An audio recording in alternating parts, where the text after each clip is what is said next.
Good afternoon, Mareena. Welcome to the podcast. How are you? I'm good, Jackie. How are you? Really well. So pleased to meet you. We're in an international networking group, and here we are both together in the same place in Victoria. It's so wonderful. Isn't it beautiful that it took an international group to Yes. bring us here together, both having lived in Melbourne and now in Brisbane? It's hmm just incredible. And I'm so hmm delighted we met. And you've just launched a book, which is very exciting. And that's very much what I would like to talk to you about today, Yeah, um, around leadership. But I know that your book's very much focused on business leaders, but of course, business leaders are people and often women. And of course, we also lead ourselves through life and lead ourselves through challenges. So, in many ways, we're all leaders in various roles, aren't we? totally. And that is the whole premise of this book is it's Mm. titled For the Love of Leadership. Mm. And just to give you a quick snippet, a bit of background to me and what led to Please. the book. The book has always been on my heart. I knew I would write something someday. The written word is something I love to express myself. And I have spent the last 25 years leading teams in businesses, so leading people. I can remember from a very young age just being fascinated by people, Mm. like behavior, watching my mom or my dad, or, I was the little kid that could just sit quietly in a restaurant and watch people walk around and just observe interactions. And that's continued all the way through my life. I just love this connection that people have, this energy they have, sometimes tense, not always pleasant, Yeah. but, totally fascinated by it. And so when I had left school and, you're still trying to work out what is it I want to do with life, Mm. people was always the thing that just led me. And I was really fortunate to walk into a business that not long after starting with them said, can you supervise this shift? And I was like, what, like lead, like manage, or like, what do I do? And they said, yeah, I just do what you do. And this has been a continual theme my whole life is businesses, leaders in business, CEOs saying to me, do that thing you do. And it's taken me a while to understand, well, I don't know what the thing is that they're talking about, but I'll just keep being me and see where it leads. And if it gets me great outcomes for the business, Mm. continue doing it. And so that's been my career. My whole career is being put into teams Yeah. that weren't working to their highest potential or capacity, Mm. maybe being underutilized, people not feeling like they're engaged or involved Mm. or don't know where their role is in the team. And I've just had this knack of being able to help people find, what are you good at? And now let me match a piece of work to that and let's see how we go. So that kind of way of working has always worked really well for me. I have been fortunate to work for some amazing leaders myself. Yeah. Also had the contrast of not so great leaders to Yeah. work to. But that's a part of being human, right? It's Mm. always a challenge and a test in itself. And I've always, typically when I've worked at my best, I've had leaders that trusted me and Mm. said, Mareena, go do that thing you do. And I'll give you, big boundaries and budgets and whatever else you need, but go do that thing you do. And really all that is getting to know people, connecting with people, finding their strengths, matching it to the work. And I've been really fortunate that's led to amazing outcomes Yeah. of being internationally recognized for customer service, our customer experience. But mainly my reputation has been about thriving workplace culture. Mm. Being able to bring a team together, often they have nothing in common. Yeah. Bring that beautiful mix of skills and backgrounds and cultures and genders and all of the diversity. And then each find their role or their piece or the thing that they're good at. And it's like the team just comes alive, like it's magic to watch. And what you build from that is a thriving culture. People love coming to work. They're engaged in what they do. They know their role. They know their purpose. And they're seeing customer outcomes, client outcomes, business outcomes. And that's energizing, right? When you can see, Oh, wow, I contributed to that. yes. So fulfilling for them too. But wow, what a superpower. Yeah, it's very cool. And I got to this point where, I had spent, long tenures in organization from, corporate to government in marketing, IT, worked with a lot of engineers, Mm. sales, customer service, like you name the industry or background, I've been in it because I just love the beauty of people and the difference that they bring. And also a challenge for me of, oh, I don't know anything about the work they do, but I know I can help them work together to get their job done, you know, to the best that they can be and get those outcomes for their business and their customers. So I went on this journey for, you know, quite a long time. And then I got to a point where I moved into a team where I just couldn't find my fit. And I tried everything I could, and I shifted and I changed, and it was just a different vibe in this team. Like, no, it was like the door shut. We don't want your skill or magic here. You know, and I tried and I pushed, and I thought, okay, this is going to be my biggest challenge ever, but I'm going to give it everything I've got. And I got to the point where I completely burnt myself out. I thought, there is nothing left in the tank here. I have given everything I've got. And maybe my career's just been luck. Maybe I fluked everything. Maybe I don't have what I thought I had. And the self-doubt comes in. Yeah.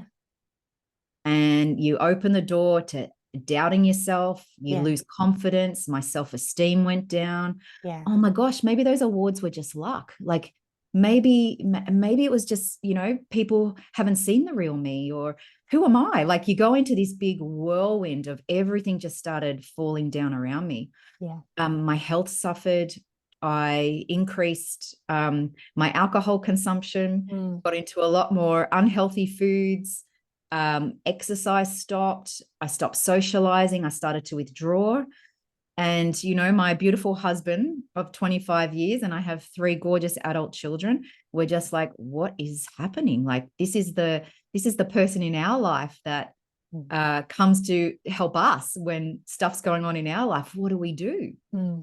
So managing work in a place that I was so unfamiliar with, like I had never navigated a place where I didn't want to go anymore. You know, to wake up each morning and just cry, where before I would bounce out of bed. Like, I couldn't wait to get to work. I loved what I did. And all of a sudden I was met with this, what is this? What's happened to me? And, you know, as a woman in her 40s, some people might say, oh, this is the midlife crisis, or this is the change that's happening. And you go down those avenues of something else is happening to me. And where I got to, Jackie, was recognizing, and this was through a lot of tears and seeing I had some great people around me. Like, I had some fabulous colleagues, even though times weren't great. I still had these really core people around me that were just good for my health, very loving and caring. I had a great relationship, obviously, with my husband and my kids. So, and I also had a fabulous GP. Now, that makes a difference too, right? When we've got this support around us. And I'm really thankful that I had kept those relationships intact. And it was just the beauty of these people that started asking me questions. And the questions sounded like, what's happened to your spark? Where's your energy gone? Something's going on for you. And I kept denying it. No, I'm fine. I'm fine. Everything's fine. I'm okay. Because I had this reputation and this identity that I fixed all the people problems, that I was the queen of culture. And that's to quote my CEO. I was the one that usually dealt with all the people problems. I'm the highly energetic person. So I had to keep up this front of I'm fine, I'm okay. And that doesn't last forever. You know, you get to a point where you've just got to be honest. And that, unfortunately, that point came at a time where, it was like, I can't get out of bed. I can't face today. And the mask was just so obvious to myself, you know, like sometimes we can wear a mask and hide, but this wasn't going away. And I had a beautiful, this colleague had said to me, where is your spark? What's happened? And she sat down with me and questioned me, and she didn't give up. She kept saying, there is something different here. I'm noticing something. You're going to tell me. And we both sat there one afternoon in the workplace. We were sitting outside, and we're both sitting there in this business outside, just crying our eyes out. And we were crying not just for me, but for many other people that are feeling this way. and maybe don't have the support that I had Mm. or the skills that I had. Yeah. The study, the learning, the understanding of what was happening. Mm-hmm. Have this beautiful colleague sit with me and say, we're going to work through this. We're going to get through this. Mm. And, you know, she actually brought to my attention that unfortunately in the workplace or the team I was in at the time, that there was some bullying going on. Yeah. And that was really hard for me to swallow Mm. because I'm the master of this, right? Like, and now it's happening to me. Like, how did I let this happen to me? Yeah. Like, just, it was devastating for me to have to swallow that. Mm-hmm. And so I went off to my doctor. It was my normal, you know, iron check-in. Yes. Low iron, like, so I went for my typical check-in to check my bloods, and my iron was okay. And when I walked in, this is amazing. Like, I always get goosebumps when I talk about this woman. She was incredible. And when I walked in, she sat there, and, you know, they normally tap away at their computer, bringing up your files and stuff. Mm. And she just stopped, and she put her hands in her lap, and she swiveled around her chair to face me directly. And she said, "Who stole your spark?" And I thought, oh my goodness, there is that word again. Yeah. Is it this obvious? Are people that truly care and have an awareness of me as the human can see through this? I can't hide it. And once again, burst into tears. Yeah. Mm-hmm. And the beautiful thing, and I think your listeners would be interested in, you know, sometimes we can be quick, or our medical support teams can be quick to offer medication or some, you know, things that we might not want to do. And she offered 4 simple things. And none of it was to do with any medication or telling me something was wrong with me or sending me off anywhere. She said, you know, number 1 was my diet. Yep. You know, get that in check. Yep. Number 2 was my sleep, because I had stopped sleeping, and I'm always a good sleeper. Yeah. But the stress that was going on in my body, I couldn't sleep. So she gave me a sleep schedule, and, you know, what was allowed in the bedroom and not allowed in the bedroom. It was a fun conversation, you know. And the other one was around, this one was hard to swallow too, because she asked about my hobbies. Yeah. And I told her I read leadership books and I do, you know, she said, "You are the most boring person I've ever met." Like, seriously, have you forgotten how to have fun? Mm. And I did. Yeah. In all of this going on in my life, worrying about everyone else, raising a family, looking after people, serving teams, making sure the teams were performing, making sure everyone was all right, I forgot me. Mm.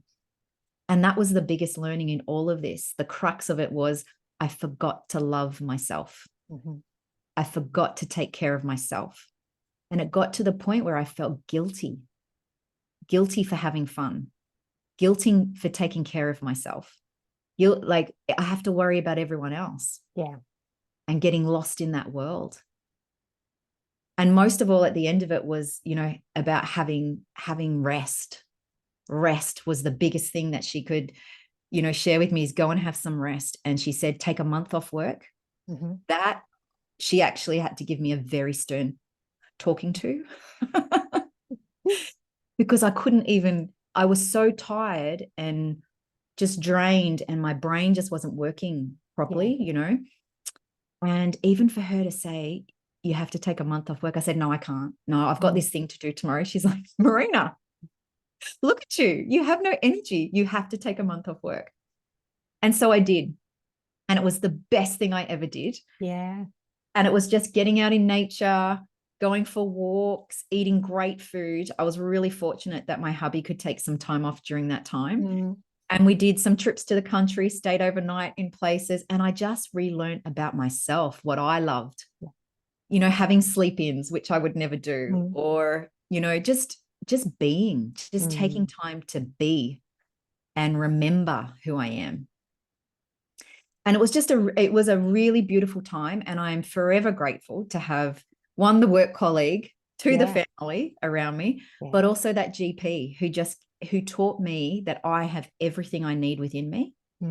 It was just about taking time to take that breath, remember who I was, that work isn't everything, and that I had to relearn how to lead myself and love myself.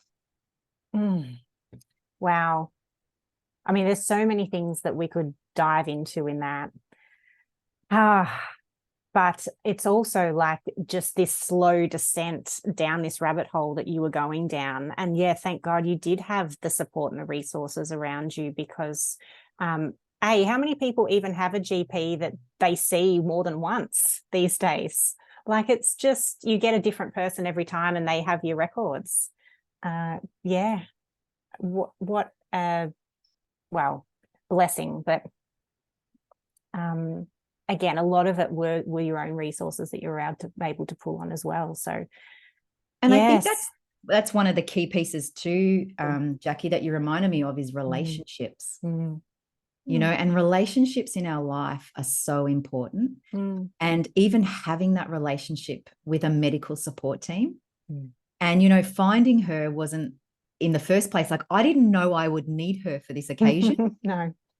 But I used to, like, I am thankful I found her, and I searched high and low because I value relationships. Yeah. Relationships has always been important. Obviously, you know, a long time, you know, marriage is important, and that's been built on a relationship. Like, we spend time in our relationship with my children. I invest intentionally time in them. So as adults, they still want to hang out with me. And then in the workplace, you know, that was my skill. That was my key. I knew how to build relationships and get people working together. So when I found her, and I thought, oh my gosh, this feels like the first person who's not rushing me. I can sit down and have a conversation with her. She was very thorough. And, you know, so I knew from a medical point of view, I could trust her, but she would sit and have a conversation.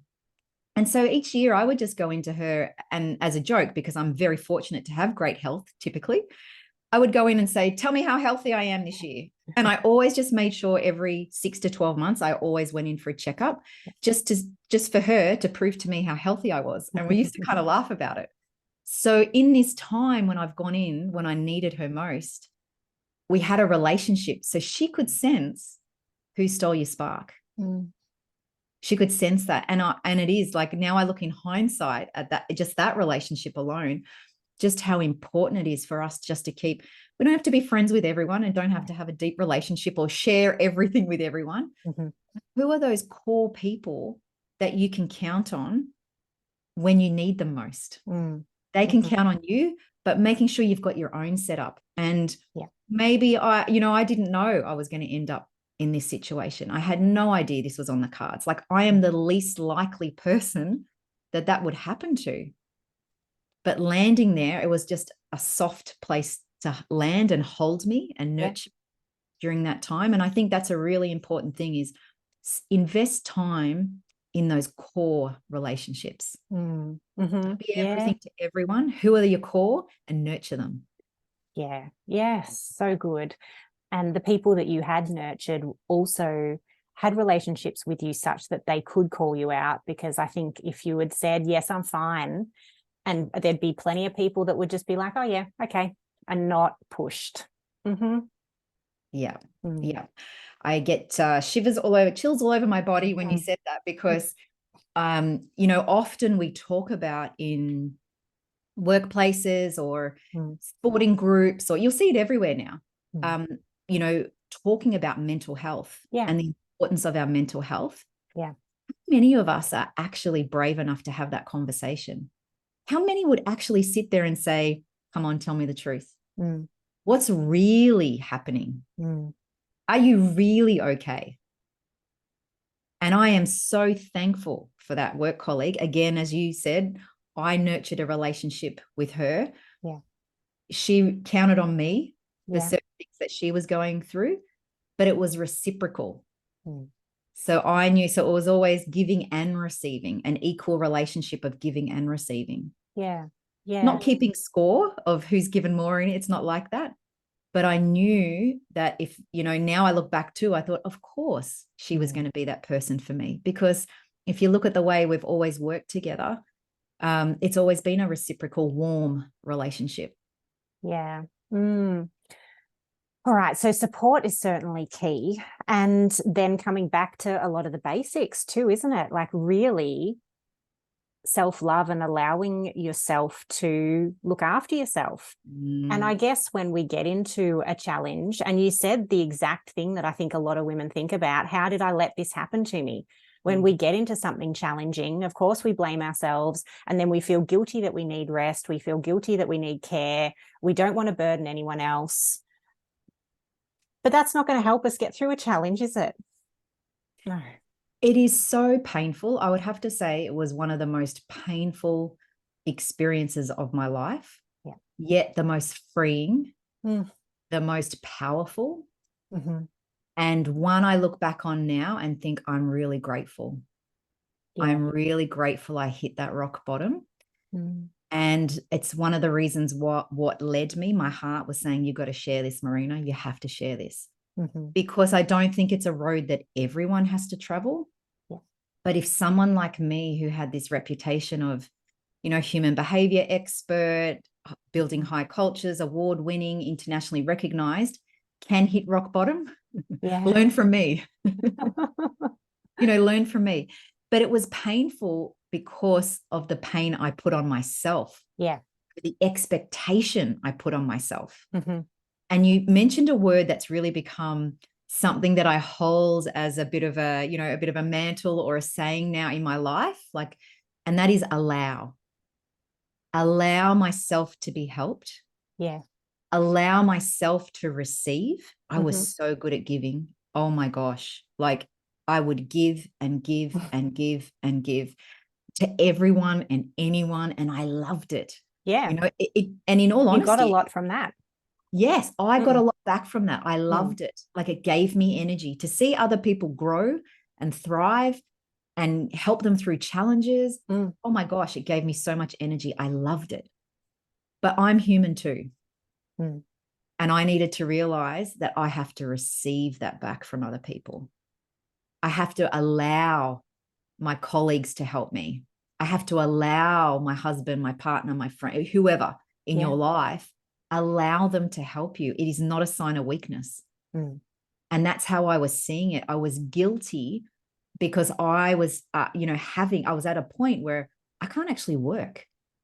And at the time, I was the breadwinner for our family. I have been, all my career. So when you add that onto it too, of what's going to happen to my family if I take a month off work? So the guilt just keeps piling up.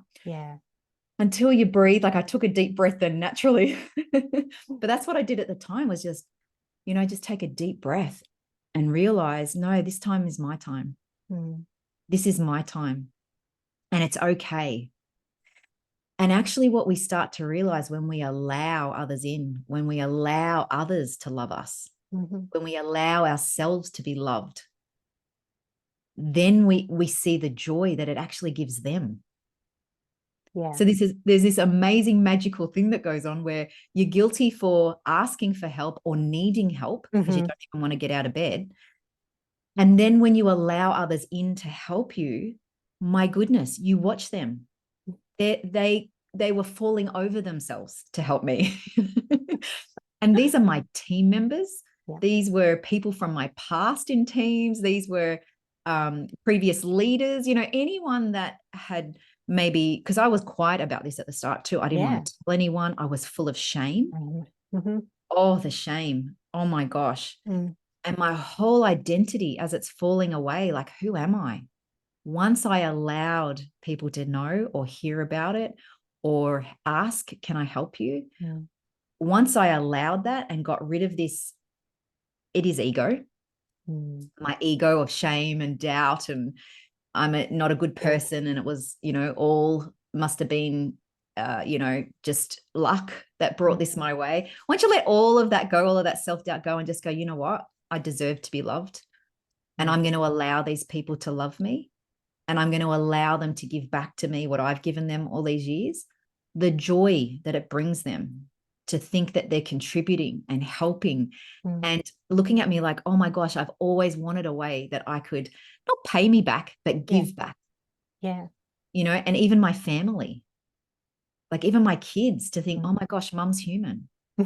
She needs a rest too. And the deeper connections as well. It opens up a whole new level of vulnerability because the more I opened up, Mm. I shared that shame I was carrying, shared the feeling, the tears. Mm. Everyone around me started, reciprocating that. It was like they now had permission to open up. Mm. And so the depth of our relationships just grew even more. Yeah. And it was Yeah.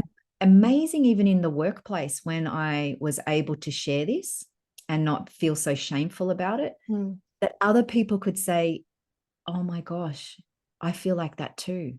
Mm. I didn't know how to language it. I didn't know how to tell someone. I felt like I was weak. So I've just been putting up with it. Mm. And so the release that you give other people when someone who was in a senior leadership position with all of these accolades and achievements can stand up and say, you know what, I haven't got it together. Mm. And it's okay. Mm. And what's even better, Jackie, and one of the reasons for the book as well, is to say, yeah, I hit rock bottom. Yeah. And people my closest noticed I lost my spark. But the beauty is being able to come back brighter than before. Mm. Like my energy and spark now is like blinding sometimes. That's so wonderful. So the spark is back, the energy's back. Yep. And yeah, but as I said before, I'm now in a position where I feel grateful. Yeah. That I got to experience it, and by sharing this with others, that I hope they don't have to travel as far down the road. Yeah. So if you're feeling some of these things, maybe you're just early on the path, to burnout, or your relationships are breaking down, or there's something in your job you're not enjoying. You're seeing signs, but you just want to ignore them because hopefully they'll go away. They don't go away. They'll just deepen, or we'll keep running from them. We might change jobs or change things or move so we avoid them, but eventually they catch up with us. Yeah.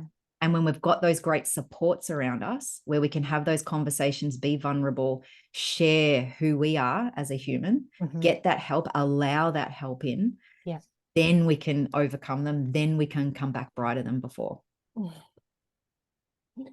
Yeah, what a fantastic message, to allow others to actually understand and help and fulfill our needs, rather than just powering on, no, it's all okay, I've got this. Yeah. Now, I did try that. I did try that for a while. Yes. And it didn't work. No. And I think as well that when we put up that front, and we put our armor on, it's also because of all the stress and emotions that we have that we don't want to feel, isn't it? Like we're just sort of blocking it all and telling ourselves we're okay. But in fact, we're not even feeling the feelings the stress or whatever other overwhelm there is. It's not, sometimes it's, we're taught that those feelings aren't good to feel. Yeah. And because I was such a high energy, positive, optimistic person, and that had become my identity, when I started feeling those feelings, that's the start of the shame. That's where shame starts to seep in. And I didn't want to deal with them because I'm not meant to feel these feelings. Yeah. When actually they've made me, I feel like I'm a more whole person now, a much more empathetic person now, a deeper, more rich person, because I allowed myself to feel those feelings that I once thought were ugly. And as you said, it being one of your biggest challenges has also been one of the biggest gifts and the biggest chance for you to transform. Totally. Isn't that amazing in itself? It is. It's like, the thing that you don't want to face becomes the thing that just helps you grow. Yeah. One of the things I've since taken on, and I share a little bit of this in the book as well. So from hitting the rock bottom, I then share a bit about, going on where I am now. And one of the things that really helped me get out of that pit, if I call it that, and get out of the dark and start to see the light again, was learning emotional fitness. Yeah. And I have a mentor who I met, again, it was like divine timing of just meet people. When you become aware and you allow, again, yourself to be supported and allow people in. I met my mentor, his name's Joe Parnay, and he's the creator of the Emotional Fitness Formula, which uses a whole lot of work from wonderful people like Carl Jung and Wayne Dyer and a whole heap. I don't want to mention everyone because I'll leave people out, but, you know, it's just a whole culmination of his career he put into the Emotional Fitness Formula. And when I was in this pit, I reached out and thought, yeah, I want to learn that. There's something in that for me. And the biggest piece of what I learned from that is building a relationship, a high quality relationship with uncertainty.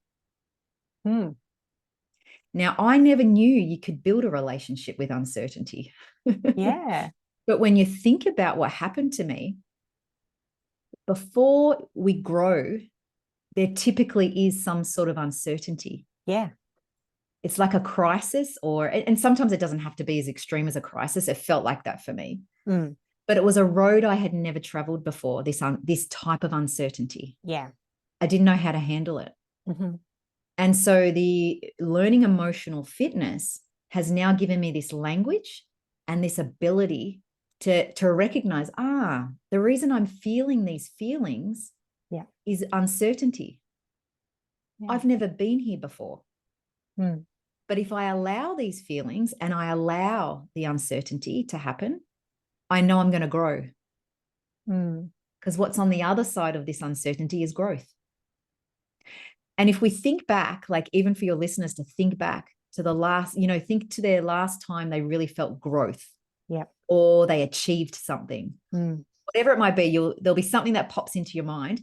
Go back before then. It might be a couple of months, it might be a year. Like timing's not a thing on uncertainty. We'll find a moment where you're like, I'm never going to do this. I can't do that. That's too hard for me. Or you'll go back and remember the feeling of, you know, for me, I feel it in my gut, you know, that bit of nervousness and sickness and, oh my gosh, I don't want to do this. And it's at that point we have a choice.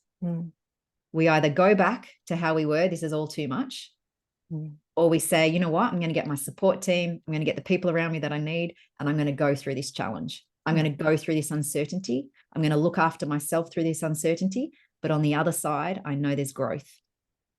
I know that's where I want to be. And this is what I've learned through emotional fitness. And it's now what I teach to other people. You know, a lot of the clients I work with are leaders in business. Because one thing we're really good at, we're so good at leading other people and helping other people, we forget ourselves. Right? We forget ourselves. And I could see that was my Achilles heel, you know, those couple of years ago. And so by me being able to now share, this was the turning point for me. How might I now help others before you get there? Or maybe you're in it. How do we build those skills of emotional fitness? How do we navigate uncertainty in a healthy way? That we know that it's normal, that there is nothing wrong with you. Because that was a big thing for me. Something's wrong with me. I'm broken. There was nothing wrong with me. I was just being human.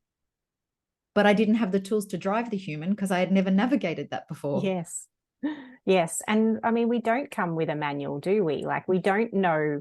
There is very little certainty. And I think COVID sort of did show that a lot to us, that, well, actually there's nothing that we have complete control over except our own reactions.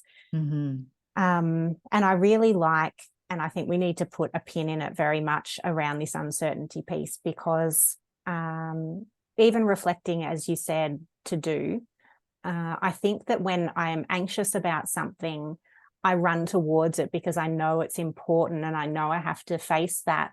Because if you're not anxious about something, then you really don't care about it, do you? So it's not all that important, potentially. So yes, I think that's wonderful. There's a beautiful piece in what you just said too, is when we get to know ourselves really well, when we really become, I know sometimes we talk about self-awareness. So there's the awareness and then there's the knowing. And when you really get to know yourself and be honest with your behaviors, sometimes we can feel anxious. You know, there is a human piece to feeling anxious. You know, it's warning us of something or alerting us. You know, you might be in someone else's energy and you're like, oh, that doesn't feel, Yes. it's a bit more of a safety mechanism we have built within us. Yeah. That's healthy and normal. But when we become aware of the anxious feeling we're having and we can match it to our normal behaviors or what we normally run, like you said, I'll either run away from it or I'll run to it.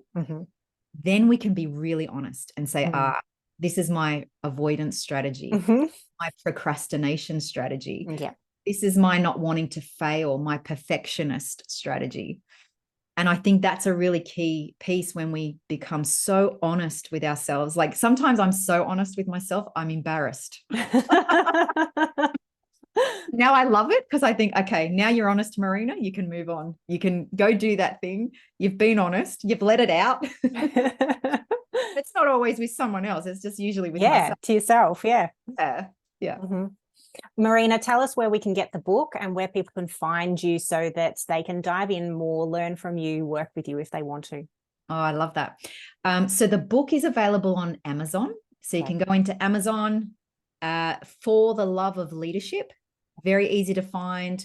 There's an ebook version, which is under $5, quite cheap. And then there's the paperback, which is under $20. And I'm also in the process of just recording the Audible version. So soon you'll be able to listen. That's great. To the book as well. And I'm also just in the process of launching my new podcast, which is The Heart Smart Leader. Wonderful. The Heart Smart Leader. And it's currently available on Spotify. So you can go there and see the first few versions. But what I noticed, Jackie, when I launched the book is people that have read it, people I didn't even know would read it, of all different ages, not just leaders. Like you said before, we're all leaders in something. Yeah. It's not just I lead a team or I lead a business. We're all a leader in something. And I have been just so, I'm going to say grateful, but also in awe of how many people have picked the book up and then send me DMs or something saying, oh my gosh, you've just brought this into my awareness. I'm going to change this in my routine or change this in my job or change this. And I think, oh my gosh, like that has been my one hope for this book, is that you could read a line, a word, a sentence, a chapter and say, wow, that's what I needed. I needed to hear that today. Yeah. And so, yeah, I write this in the book as well. Take what you need, leave what you don't. Come back and revisit it because there might be something else in there at another time. So that's the book and the podcast. And the podcast leads on from the book. So since so many people have now been saying, oh my gosh, I realized the book has just quenched a thirst. Yeah. So now I want the podcast to continue the conversation around self-leadership, self-love, and really getting it out of our heads and living life in our heads. And how do we get into our heart and start feeling what we need to feel? Oh, wonderful. Wonderful, because I know you mentioned the intelligence of the heart. We haven't had time to jump into that. No, that's fine. You can hear that on the podcast, or anyone that wants to read the book or work with me further. You can also find me on all of the socials as Mareena Corbett, so Facebook, Instagram, LinkedIn, and I also have a website. But just to call out, Mareena is with a double E. So it's Mareena, Mareena, Corbett. Yep. Very unique. So you're easy to find. Yes. Easy to find once you find me. We'll put all the links in the show notes. And it's been just such a pleasure. And you've been so generous in sharing your story so that we can all learn from you. So again, thank you so much. Thank you for having me, Jackie. I've enjoyed it.